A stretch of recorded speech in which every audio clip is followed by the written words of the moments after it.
नमस्कार दोस्तों। क्या आप भी ये सोचते हैं कि मुझे जीवन में हर काम फटाफट हो जाना चाहिए, त्वरित मिल जाना चाहिए, मुझे फटाफट से पैसा मिल जाना चाहिए, मेरी सेहत फटाफट से ठीक हो जानी चाहिए, मुझे फटाफट से सुख मिल जाना चाहिए, मुझे फटाफट से तृप्ति मिल जानी चाहिए और ये फटाफट से तृप्ति के चक्कर में आप इतने फँस जाते हैं कि आप अपने जीवन का ध्येय या अपने जीवन का लक्ष्य ही भुला बैठते हैं।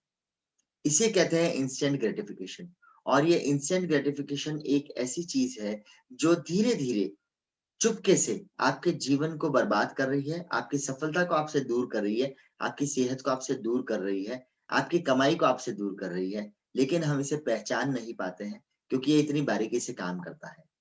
आइए आज के वीडियो में जानते हैं कि ये इंस्टेंट ग्रेटिफिकेशन या त्वरित या क्षणिक सुख क्या होता है और कैसे हम इसमें फँस के रह जाते हैं और अपने जीवन के ध्येय से दूर हो जाते हैं। सबसे पहले मैं आपसे निवेदन करूँगा कि यदि आपने अभी तक मेरे चैनल को सब्सक्राइब नहीं किया है, तो प्लीज़ सब्सक्राइब कर दीजिए और बेल नोटिफ़िकेशन ऑन कर दीजिए, ताकि जब भी मैं कोई ऐसा बढ़िया जीवन में मदद करने वाला वीडियो डालूँ, तो आप उससे वंचित ना रह जाएँ। मेरा इंट्रोडक्शन भी दे देता हूँ, मैं आशीष नागर हूँ, मैं एक एनएलपी कोच और थेरेपिस्ट हूँ, मैं यूट्यूबर हूँ, मैं फिजियोथेरेपिस्ट भी हूँ और मेरे पास कई बार लोग आते थे, अपनी शारीरिक दुःख-दर्द लेकर के और नियमित रूप से आते थे। 6 महीने हुए नहीं कि वहीं से पेशेंट आ गया, "सर आज दर्द ज़्यादा हो रहा है, मेरा दर्द निकाल दो।" मैं दर्द निकाल भी देता था, हमने थेरेपी दी, वो ठीक हो गया, फिर 6 महीने बाद वही साइकिल शुरू हो जाती है। जब मैं इसकी डीप में गया तो मुझे समझ में आया कि ये एक इंस्टेंट ग्रेटिफिकेशन के लिए काम कर रहा है। आपने अपने जीवन में एक सेहत का ध्येय बनाया ही नहीं है और आप उसकी तरफ काम ही नहीं कर रहे हैं। सिर्फ़ आप क्या करते हैं, जब दर्द हुआ, जब तकलीफ हुई, जब इच्छा हुई, तो उसे तुरंत आपने शमन कर दिया उसका, उसे शांत कर दिया, क्षणिक उपचारों से उसे शांत कर दिया और फिर हम अपने वही रोज़िंदा काम में लग गए और इसीलिए वही तकलीफ़ें बार-बार घूम के हमारे पास आती हैं। और इसीलिए आज मैं आपसे बात कर रहा हूँ ये इंस्टेंट ग्रेटिफिकेशन के बारे में या क्षणिक सुख के बारे में। क्या आपको पता है कि आपके जीवन में आप बहुत सारी चीज़ें इन क्षणिक सुख को ध्यान करके खो देते हैं। उनमें से कई चीज़ों में आपकी सेहत भी आती है, आपका एक जीवन का लक्ष्य आता है और आपके जीवन की संपत्ति भी इसी का भाग होती है। एक एक्सपेरिमेंट किया गया था कुछ बच्चों के साथ, 20-25 बच्चों को एक रूम में अलग-अलग बिठाया गया और उनके सामने एक पैनकेक रखा गया। उन्हें कहा गया कि यदि वह आधे घंटे तक इस पैनकेक को छुएँगे नहीं या खाएँगे नहीं, तो उन्हें पैनकेक का 10 पैनकेक का पूरा डब्बा दिया जाएगा। जब यह एक्सपेरिमेंट 25 बच्चों पे किया गया, ज़्यादातर बच्चों ने या तो पैनकेक को चख लिया या वो उससे खेल लिए या उन्होंने थोड़ा-सा चख लिया, कुछ एक बच्चों ने तो पूरा ही खा लिया। कुछ एक बच्चों ने उस पैनकेक को हाथ भी नहीं लगाया। जब यह पूछा गया उन बच्चों से कि भई तुमने इस पैनकेक को हाथ नहीं लगाया, तो उसके पीछे क्या मानसिकता रही है? तो उन्होंने कहा कि हम फ़ोकस कर रहे थे उन 10 पैनकेक के पैकेट के ऊपर, जो हमें मिलने वाला है यदि हम इस पे एक पैनकेक को नहीं पकड़े। यह वो बच्चे थे जिन्होंने अपना लक्ष्य अपने इंस्टेंट ग्रैटिफ़िकेशन से, क्षणिक सुख से आगे रखा था। जीवन में भी यही होता है कि हम इन क्षणिक सुखों के चक्कर में फँस करके और हमारे जीवन में जो बड़ी सफलता, बड़ी जो संपत्ति हमें मिलने वाली है, उसे खो देते हैं। कई बार जवान बच्चे होते हैं, वो अपनी कॉलेज पूरी करके और जॉब में आते हैं। वो अपनी जॉब ले लेते हैं और हर साल जॉब बदलते हैं। मैं एक व्यक्ति को जानता हूँ जिसने एमबीए के बाद हर साल 2-2 हज़ार के इंक्रीमेंट के लिए वह हर साल जॉब चेंज करता था। 10 साल बाद भी जब देखा गया, तो वह उसी डेज़िग्नेशन पे काम कर रहा था, जिस डेज़िग्नेशन पे वो 10 साल पहले काम कर रहा था। हालाँकि उसकी सैलरी उस समय तक डबल हो चुकी थी। उसने यह दूरदर्शिता रखी नहीं अपने जीवन में कि यदि मैं एक ही जगह पे लग करके एक ही कंपनी में 5-7 साल काम कर लूँगा, तो मेरा डेज़िग्नेशन ऊपर हो जाएगा, मुझे पदोन्नति मिल जाएगी और इस पदोन्नति से मिलने वाला जो सैलरी का मुझे सुख है, वो उसने सोचा ही नहीं कभी और जहाँ भी उसे अपनी सैलरी में 2-3 हज़ार का इंक्रीमेंट मिलता था, वो तुरंत कूद करके दूसरी जॉब में चला जाता था। यदि वह एक ही जगह पे काम करता तो हो सकता था कि उसकी सैलरी 2 से 3 गुना हो गई होती। लेकिन उसने इस चीज़ पे ध्यान नहीं दिया। जीवन में हम सेहत को भी ऐसे ही डील करते हैं। जब हमें दर्द होता है, जब हमें तकलीफ होती है, हम डॉक्टर के पास जाते हैं, हम अन्य उपचारिक लोगों के पास जाते हैं, हम फिजियोथेरेपिस्ट के पास जाते हैं, हम रेकी थेरेपिस्ट के पास जाते हैं, हम होम्योपैथी ले लेते हैं, हम आयुर्वेदिक ले लेते हैं। तकलीफ होने पर हम यह सभी चीजें एक साथ शुरू कर देते हैं, जिसने जो कहा वो सब काम कर लेते हैं। जैसे ही हम तकलीफ से बाहर निकलते हैं, हम फिर से वहीं पहुंच जाते हैं जहां से हमने शुरू किया था। यदि आप रुक करके आप इसे यूज करें, इस क्षणिक सुख को, क्षणिक रिलीफ जो आपको मिल रहा है, उसकी मदद से आप अपनी प्रॉब्लम को सॉल्व कर लीजिए। मगर फिर बैठ करके सोचिए कि इस प्रॉब्लम के पीछे का कारण क्या था। यदि आप उस तकलीफ के, उस शारीरिक दर्द के पीछे का कारण ढूंढ लें, चाहे वो मानसिक है, चाहे वो शारीरिक है, चाहे वो किसी तरह का आपका मेंटल वर्कलोड है, चाहे वो किसी तरह के आपका तनाव है, जो आपको इस दर्द में डालता है। यदि आप उस तनाव के कारण को निकाल दें, तो आपको अगले 5-10 साल तक यह दर्द हैरान नहीं करेगा। कई बार लोग मेरे पास आते हैं जब उन्हें कमर दर्द होता है। जब उन्हें कमर दर्द होता है तो वो 10-12 दिन फिजियोथेरेपी भी लेते हैं, सभी ट्रीटमेंट करते हैं, गोलियाँ भी खा लेते हैं, अपने उठने-बैठने का भी ध्यान रखते हैं, अपने ट्रैवल में बेल्ट लगाते हैं, वगैरह-वगैरह जो भी उन्हें इंस्ट्रक्शन दिए जाते हैं, वो फॉलो करते हैं। लेकिन जैसे ही वो ठीक होते हैं, शनैः-शनैः एक्सरसाइज़ बंद हो जाती है, बेल्ट लगाना बंद हो जाती है, दवा भी बंद हो जाती है और अपने जो पोस्चर का, उठने-बैठने का ध्यान रखना है, वो भी वो छोड़ देते हैं। और फिर से कुछ महीनों बाद वो हमारे पास सामने आते हैं और कहते हैं कि यह दर्द फिर से हो गया। और फिर जब उत्तरोत्तर सालों-साल यह दर्द चलता है तो कहते हैं कि मुझे सालों से ये दर्द है और हर साल ठंडी के सीज़न में मुझे दर्द होता है। क्या आपने जब पहली बार दर्द हुआ तो ये सोचा कि ये दर्द क्यों हुआ? मैं अभी तो दर्द का इलाज कर लेता हूँ, लेकिन उसके बाद एक बार मेरा जब ये एक्यूट पेन, तीव्र दर्द मेरा कम हो जाए, फिर मैं बैठ कर के सोचूँ कि मुझे क्या बदलने की ज़रूरत है जिससे यह दर्द दोबारा मुझे नहीं हो।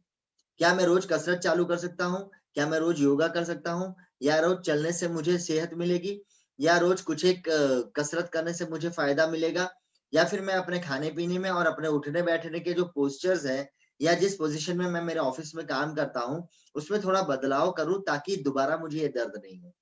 लेकिन हम ये नहीं सोचते हैं, हम सोचते हैं कि भई एक दवा है, वो दवा ले लो, दर्द कम हो गया, फिर से अपने काम पे लग गए। आप देख रहे हैं कि आप एक बड़े लक्ष्य को खो रहे हैं, इस छोटे से दर्द से रिलीफ पाने के लिए। आप अपने सेहत के लक्ष्य को अपने दिमाग में से हटा रहे हैं। यही समझना ज़रूरी है कि क्षणिक सुख आपको सि सिगरेट पीने से भी मिलता है, आपको दारू पीने से भी मिलता है, आपको मदिरा पान करने से मिलता है, आपको गुटखा खाने से मिलता है, मसाले खाने से मिलता है, पान खाने से मिलता है। लेकिन क्या आपने कभी ये सोचा कि जब आप बैठ कर के सिगरेट पी रहे हैं और किसी प्रॉब्लम पे विचार कर रहे हैं, तब आप कुछ समय अपने साथ निकाल रहे हैं। यदि आप सिगरेट हाथ में लिए बिना भी अपनी उस प्रॉब्लम पे कुछ समय निकालेंगे, तो क्या आपको जवाब नहीं मिलेगा उसका? रास्ता नहीं मिलेगा? मिल सकता है, लेकिन हमने उसे जोड़ दिया है धूम्रपान के साथ और इसीलिए फिर वो एक आदत बन जाती है और सभी आदतें ऐसे ही बनती है। ऐसे ही बच्चों में मोबाइल से खेलने की या टीवी देखने की आदत आ जाती है कि अभी फ़िलहाल टाइम पास करने के लिए आप बच्चों को बिठा देते हैं मोबाइल लेकर के या टीवी चालू करके। और फिर ये होता है कि कुछ सालों बाद बच्चे अपने खुद को बिज़ी कर लेते हैं मोबाइल और टीवी में। वो मोबाइल स्क्रॉल करना, एक फ़नी वीडियो देखना, एक मज़ेदार वाकया देखना, एक मज़ेदार जोक सुनना आपको उस समय कुछ समय के लिए सुख दे देता है। लेकिन आप ये भूल जाते हैं कि उसमें बर्बाद किए हुए यदि ये जो घंटे थे दिन के, इन घंटों में कुछ रचनात्मक कार्य किया जाए, क्रिएटिव वर्क किया जाता, तो वो आगे जीवन को सुधारने में या जीवन को दूसरे लेवल पे ले जाने में कितनी मदद करता। तो आज बैठ के सोचिए कि आप आपके जीवन का निर्वाह क्या इन क्षणिक सुखों के कारण कर रहे हैं, इनके पीछे कर रहे हैं या आप किसी ध्येय को लेके चल रहे हैं? यदि आपका ध्येय है हमेशा सेहतमंद रहना, तो आप डेली कुछ ऐसा काम करेंगे जो आपको सेहतमंद रहने में मदद करे। और एक ही काम ज़रूरी नहीं है, आप दूसरे-दूसरे भी ट्रायल कर सकते हैं। लेकिन ये समझना ज़रूरी है कि यदि आप रोज़ सुबह उठ कर के 20 मिनट या आधा घंटा वॉक करते हैं, उससे जो आपके शरीर में स्फूर्ति आती है, जो एक्टिवनेस आती है, जो फिटनेस आती है, वो आपके शरीर को दर्द से और तकलीफों से काफ़ी समय तक दूर रख सकती है। या कि आप आराम से उठे अपने दिन को बिगाड़ लें, आप वज़न बढ़ा लेते हैं अपना, फिर आप चाहते हैं कि फटाफट से कुछ ऐसा मिल जाए कि जिससे मेरा वज़न कम हो जाए। वज़न बढ़ा कैसे वो ढूँढने की कोशिश नहीं करते हैं।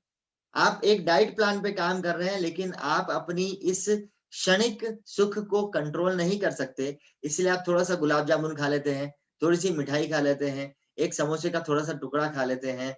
दिन भर में कई ऐसी चीजें आप कर लेते हैं जो आपके वजन बढ़ाने के लिए आप जो कर रहे हैं उसे तुरंत विरुद्ध में काम करके और उल्टा कर देती है। और फिर आप कहते हैं कि मैंने इतने टाइम प्रयत्न किया, लेकिन मेरा वजन तो एक तिल्ली भर भी कम नहीं हुआ।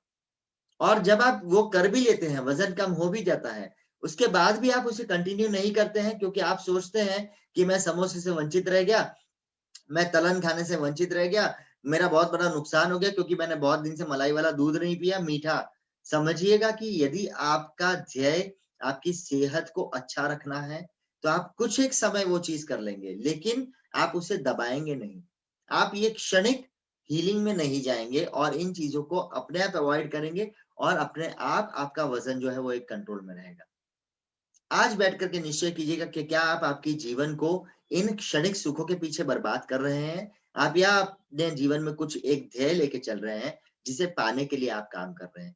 जब आप लंबे समय के ध्येय, जीवन के लक्ष्य पे कंसंट्रेट करते हैं, जीवन को ज़्यादा सुचारू रूप से, ज़्यादा सुडौल रूप से, ज़्यादा अच्छे से लंबे समय तक चलाने का यदि आप निर्णय लेते हैं, तो आप इन वंचित सुखों को अपने आप मना करने लगेंगे। कई वर्षों तक सिगरेट पीने के बाद आपको पता है कि उसका क्या इफ़ेक्ट होता है। यदि आप पर अभी तक नहीं हुआ है, तो प्रभु की आप पर दया है, लेकिन हो सकता है कि ये आपको आगे जाकर के परेशान करे और ऐसी किसी बीमारी में डाल दे, जिसमें आपकी सेहत, आपका पैसा, आपका परिवार, सभी कुछ उसमें डिस्टर्ब हो सकता है। तो आज के इस वीडियो से मैं सिर्फ़ इतना ही आपको कहना चाहूँगा कि बैठ कर के विचार कीजिएगा कि क्या ये क्षणिक सुख की चीज़ों में तो आप नहीं फँसे हुए हैं? क्या क्षणिक सुख की साइकिल में फँस के तो आप अपना जीवन बर्बाद नहीं कर रहे हैं? उसमें फँसना ठीक है, लेकिन उसके पीछे के कारण को जानिए, उसे निकालिए और जीवन में फिर एक ध्येय बनाइए कि मैं इस ध्येय के लिए काम कर रहा हूँ, तो आप क्षणिक सुखों से अपने आप बच जाएँगे। इसी के साथ आज की वीडियो को मैं यहीं समाप्त करूँगा। यदि आपको वीडियो पसंद आया हो तो सब्सक्राइब करना ना भूलें और बेल नोटिफ़िकेशन ऑन कीजिए, लाइक का भी बटन दबा दीजिए और प्लीज़ यदि आपको लगता है कि आपको कोई कमेंट करना है, तो कमेंट कर दीजिए। मैं आपके कमेंट का राह देख रहा हूँ, ठीक है? यदि आप फ़ेसबुक पेज पे मुझे देख रहे हैं, तो इस फ़ेसबुक पेज को ज़रूर लाइक कीजिएगा, ताकि मैं फिर कभी आपके जीवन में सहायता करने वाली ऐसी कोई छोटी-सी टिप दूँ, तो वह आपके काम में आ सके। अपने जीवन को सुखी बनाइए, समृद्ध बनाइए, सेहतमंद बनाइए और अपने जीवन में एक ध्येय को लेकर के चलिए। ज़्यादा बड़ा ज़रूरत नहीं है, 5 साल का ध्येय बना दीजिए लाइफ़ के लिए, पैसे के लिए, सेहत के लिए, फिर 5 साल उसे आगे बढ़ा दीजिएगा, लेकिन ध्येय रखिएगा। इन छोटे-छोटे क्षणिक सुखों के पीछे अपना जीवन और अपना स्वास्थ्य बर्बाद नहीं करें, ठीक है? इसी के साथ आज का यह वीडियो मैं समाप्त करता हूँ। मेरे साथ जुड़ने के लिए बहुत-बहुत धन्यवाद। आप सुखी रहें, आप सेहतमंद रहें और आप अपने जीवन को पूरी तरह से एन्जॉय करें। इसी आशा के साथ मैं आज का वीडियो समाप्त करता हूँ। Take care, bye bye.